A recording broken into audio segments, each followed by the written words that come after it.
특송하신 우리 유옥적 원사님, 할머니라고 한다고 너무 섭섭해하지 마세요. 할머니가 날이 가면 갈수록 노래를 더 잘해요. 참 감사한 일입니다. 저 할머니가 저 정도 소리 나오려 그러면은요, 그냥 안 돼요. 저도 옛날에 좀 했었습니다만은 그냥은 되지를 않습니다. 참 애를 쓰고 마음을 못 두고 기도를 하고 그렇게 해야지 저 정도 노래가 나오는데, 여러분, 이런 게 진짜 찬양입니다. 노래 잘한다? 천만의 말씀입니다. 마음으로 정성으로 드리는 예물도 그렇고 그런 사역도, 찬양도 그렇고 그렇습니다.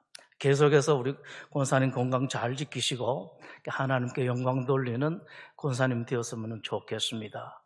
어느 해변에 한 노인이 매일 같은 시간 어김없이 싱싱한 새우가 가득 담긴 통을 들고 나타납니다. 그 신선한 새우는 갈매기들에게 나눠주는 먹이였습니다. 그 시간이면 갈매기들도 노인의 발 앞에 모여들었습니다. 어떤 갈매기들은 노인의 어깨 위에, 팔 위에 앉기도 했습니다. 갈매기들에게 새우를 나눠주는 동안 노인의 얼굴은 특히 환한 웃음이 떠나지 않았습니다. 갈매기들은 노인이 나눠주는 고급 요리를 마음껏 즐겼습니다. 매일 일어나는 이 광경에 사람들의 반응은 나뉘었습니다. 흥미와 궁금함을 가지고 바라보는 사람들도 있었고, 비싼 새우를 쓸데없이 낭비한다고 비난하는 사람들도 있었습니다. 그 노인은 2차 세계대전 당시 해군 장군이었습니다. 어느 날 전투를 하던 중에 장군의 배가 적군의 어뢰에 격침됩니다. 부하 몇 명과 함께 가까스로 구명정에 올라탈 수 있었습니다. 구명정에 탄 장군과 몇 명의 병사들은 뜨거운 태양과 거센 파도와 싸우면서 버텼습니다만은 잠시뿐이었고 점점 더 힘들어지기 시작했습니다. 비상식량까지 바닥에 났습니다. 함께 탔던 부하들이 한 사람 한 사람씩 죽어가기 시작했습니다. 장군도 기력이 점점 떨어지기 시작합니다. 마침내 장군의 정신이 희미해지고 쓰러지고 맙니다. 죽음이 눈앞에 다가온 그때 쓰러져 있던 장군 눈에 작고 흰 물체 하나가 보였습니다. 갈매기였습니다. 갈매기는 움직이지 않았습니다. 장군은 조심조심 갈매기를 잡았습니다. 장군의 표현에 의하면 갈매기가 잡혀 주었답니다. 그 갈매기는 장군에게 생기를 공급했고, 그 갈매기 때문에 장군의 생명은 몇 시간 더 연장되었습니다. 생명이 연장된 그 몇 시간 동안 장군은 구조되었습니다. 그 노인의 이런 사연이 사람들 사이에 전해지기 시작합니다. 그 사연을 알게 된 사람들은 그 누구도 노인이 갈매기에게 비싼 새우 주는 것을 비난하지 않았습니다. 이스라엘 민족이 출애굽 후 40년간 광야 생활하다가 드디어 젖과 꿀이 흐르는 땅 가나안 입구에 도착했습니다. 이제 가나안으로 출발합니다. 가나안으로 출발하기 직전에 하나님께서 이스라엘에게 특별한 명령을 하십니다. 너희들이 가나안 땅에 들어가게 되면 거기 살고 있는 가나안 사람들을 다 몰아내라, 쫓아내라라고 말씀을 하십니다.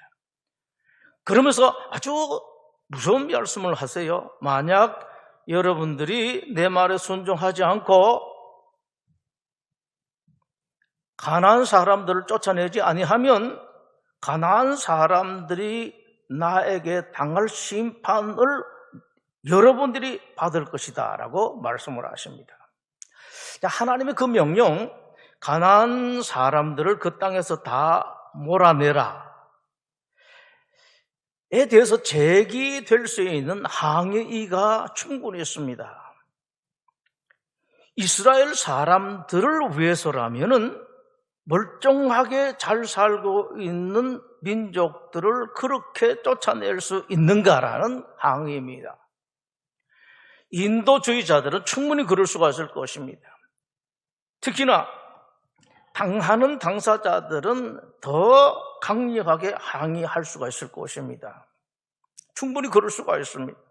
그러나 그럴 때마다 신자들이 할 것이 하나 있습니다. 세상 사람들처럼 함부로 불평하거나 원망하거나 누구를 비난할 것이 아니라 꼭 가져야 할 질문을 가져야 됩니다. 그 질문은 혹시라도 하나님께서 그렇게 말씀하신 것, 하나님께서 그렇게 하신 것은 그럴 만한 이유가 있는 것은 아닐까라는 생각입니다. 신자들은 이걸 생각해야 됩니다. 함부로 말하고 함부로 생각할 것이 아니라 혹시라도 그런 이유가 있는 것은 아닐까? 당사자도 그렇고 제3자라도 마찬가지입니다. 특히 신자들은 더 이런 생각을 해야 됩니다. 왜 하나님께서 그런 명령을 하셨는지는 성경에서 그 이유를 찾을 수가 있습니다. 아주 오래전에 당시 가나안에 있던 아브라함에게 하나님께서 이 말씀을 하셨습니다. 창세기 15장 13절에 이렇게 말씀을 하십니다. 여호와께서 아브라함에게 이르시되 너는 반드시 알라 내 자손이 이방에서 객이 되어 그들을 섬기겠고 그들은 400년 동안 내 자손을 괴롭힐 것이다. 너는 지금 가나안에 살지만은 너는 가나안을 떠나게 될 것이다. 떠나서 최소 400년을 이방 땅에서 고생하면서 살 것이다 라고 말씀을 하십니다. 그러시면서 창세기 15장 16절에 이런 말씀을 하세요. 내 자손은 4대 만에 이 땅으로 돌아오리니 이는 아모리 족속의 죄악이 아직 가득 차지 아니함이니라 라고 이렇게 말씀을 하십니다. 하나님께서 아브라함이 그 말씀을 하실 때에 가나안이 오염되기 시작했습니다. 점점 더 오염이 심해지기 시작했습니다. 아브라함의 조선 이스라엘을 가나안에 그대로 계속 두었다가는 얼마 있지 않으면 썩어버릴 것만 같았습니다. 하나님, 이스라엘이 썩게 되는 것은 있을 수 없는 일이었었습니다. 보존해야만 됐었습니다. 이스라엘이 썩지 아니하도록 하나님께서 이스라엘을 이집트로 보내야 할 상황이었습니다. 자꾸 썩어가고 있기 때문에 그렇습니다. 우리 생각에 하나님께서 아브라함에게 그 말씀을 하실 당시 가나안이 위험할 정도로 오염되고 있다면 아예 그때 미리 가나안 족속을 멸망시키 버리면 될 텐데 왜 그럴까 하시는가? 라는 이런 질문을 할 수가 있겠습니다만은 하나님은 몰라서 그래요. 우리 하나님은 공의의 하나님입니다. 아직 멸망시키기에는 죄가 다 차지 않은 가나안 족속을 멸망시킬 수가 없었습니다. 필경은 죄가 가득 차서 멸망시킬 수밖에 없을 가능성이 충분했습니다만 그러나 아직까지도 죄가 가득 차지 아니한 가나안 사람들을 하나님으로서는 공의의 하나님으로서는 멸망시킬 수가 없었습니다. 그런데 세월이 많이 흘렀습니다. 몇백 년 세월이 흘렀습니다. 이제는 가나안의 죄악이 멸망시켜야만 할 정도로 가득 찼습니다. 그래서 하나님은 이스라엘 민족을 통해서 가나안을 멸망시키고 그 땅에 이스라엘 민족이 살도록 하셨습니다. 하나님께서 상당히 이스라엘을 배려하시고 특혜를 베푸시는 것 같았습니다만은 그러나 그 말씀에는 상당히 무서운 경고가 포함이 되어 있습니다. 누구에게 대한 경고요? 이스라엘에 대한 경고가 있습니다. 내가 가나안 사람들이 죄가 가득 찼기 때문에 멸망시키고 쫓아내고 몰아내지만은 만약에 여러분들도 저 가난한 사람들처럼 죄악이 가득 차게 되면은 여러분이라고 내가 봐줄 수 있는 것은 아니다. 여러분들도 마찬가지로, 이스라엘들도 마찬가지로 가나안처럼 쫓겨나고 멸망당하게 될 것이다라는 경고입니다. 이스라엘에 대한 하나님의 그 경고는 그러나 이스라엘에게만 국한된 것이 아닙니다. 오늘날의 이스라엘인 기독교 신자들에게도, 기독교 교회에도 그대로 해당되는 경고입니다. 그 귀한 십자가의 피로 값주고 산 너희 신자들도 그리스도의 몸인 교회도 마찬가지다라는 겁니다. 누구든지 간에 죄를 지으면은 그 죄가 차게 되면은 내가 공의로 심판할 수밖에 없다라는 하나님의 경고입니다. 가나안 족속을 멀쩡하게 살고 있던 그 가나안 땅에서 쫓아내라라고 하신 하나님의 명령은 아무 까닭 없이 다만 이스라엘만 사랑했어서 하신 명령이 아니었었습니다. 가득 찬 가나안의 죄라는 중요한 이유가 있었습니다. 이처럼 여러분, 하나님께서 하시는 일에는 항상 이유가 있습니다. 구두방 주인 시몬이 추운 겨울 길거리에서 떨고 있던 벌거숭이 남자 한 사람을 발견합니다. 자기가 입고 있던 코트를 벗어서 그 남자에게 입히고 그 남자를 집으로 데리고 옵니다. 그 남자는 사람이 아니라 천사 미카엘이었습니다. 시몬의 집에 살면서 미카엘은 구두 일을 배웁니다.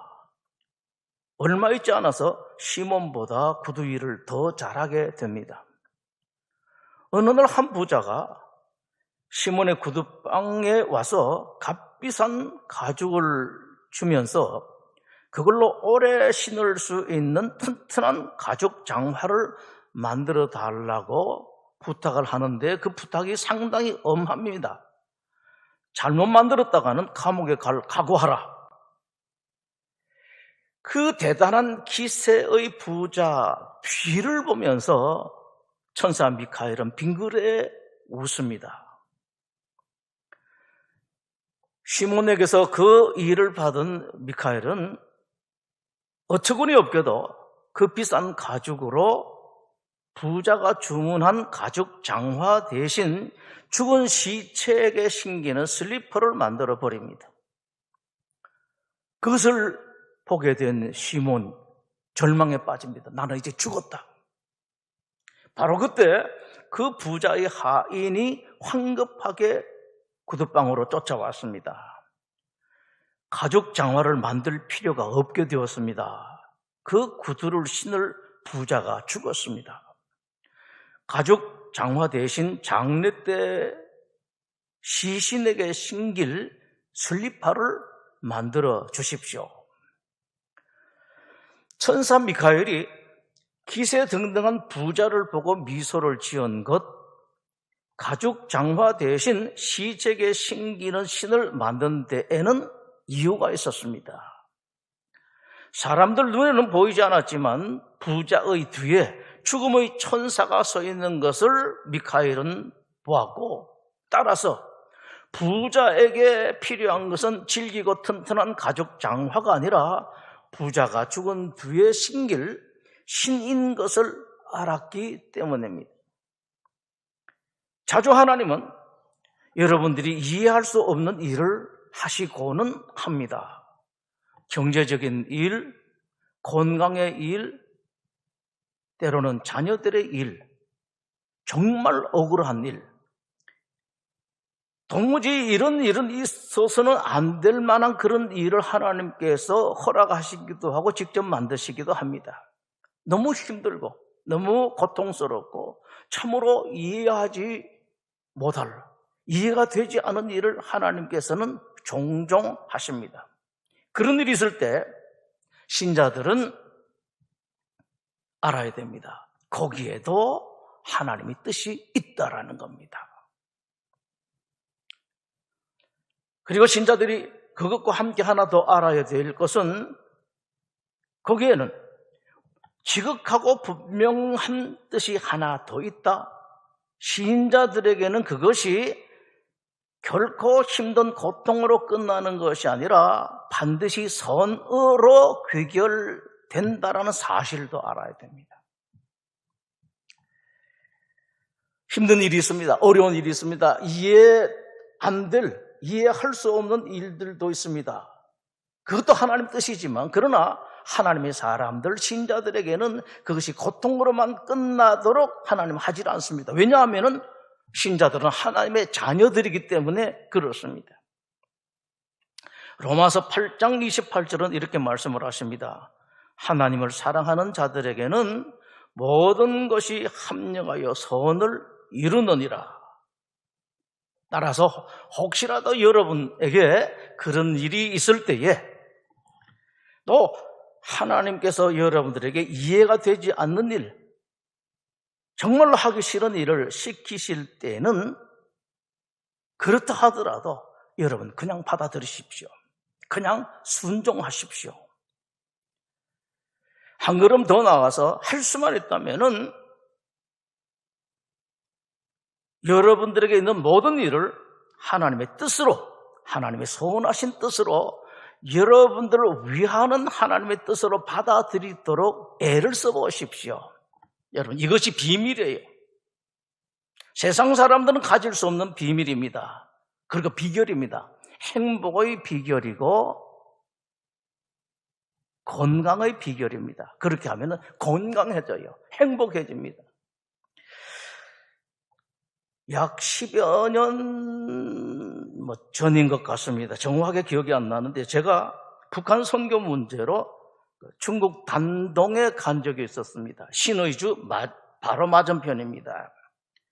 이 압록 강변을 산책을 하다가 많은 사람들이 여기저기에 모여 운동하고 있는 광경을 보았습니다. 중국은 그렇습니다. 우리나라도 조금 그렇습니다만은 중국은 조그만 공간만 있으면 항상 거기서 운동하고 체조를 합니다.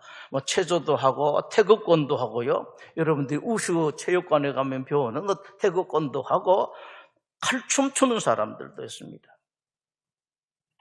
그 중에 한 곳은 다른 데에 비해서 어마어마한 손님들, 사람들이 모여서 하는데 아주 열심히 합니다. 보니까 괜찮아요. 그 옆에서 제가 한참 동안 따라했습니다. 따라하면서 번뜩 드는 생각이 있었습니다. 혹시 하나님께서 나의 건강을 위해서 저 체조를 허락하셨는지도 모르겠다. 그런 생각을 했었습니다.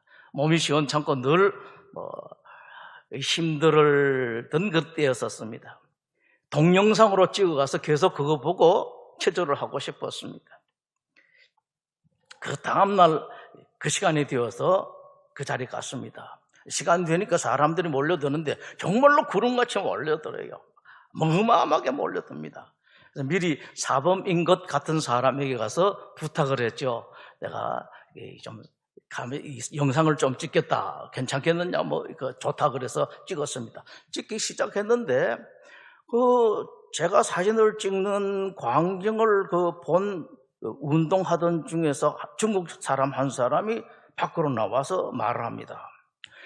자기네들이 이전에 그 체조를 찍은 CD가 있대요. 영상 만드는 CD가 있답니다. 내일 오시면 드리겠다. 제가 그 말을 듣자마자 생각을 했었습니다. 맞다. 이 체조를 하나님께서 나에게 주신 것이다. 지금도 제가 그 체조를 하고 있습니다. 일주일에 서너 번 하고 있는데 한 40분 정도 되는데 몸에 참 좋아요. 큰 덕을 보고 있습니다.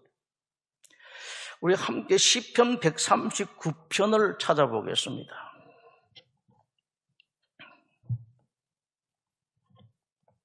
구약 성경 903면입니다. 구약 903면 시편 9편 우리 함께 읽도록 하겠습니다. 1절에서 10절까지를 영상으로 예배드리는 여러분들도 또 여러분 가족들도 함께 1절부터 10절까지 읽도록 하겠습니다. 여호와여 주께서 나를 살펴보셨으므로 나를 아시나이다.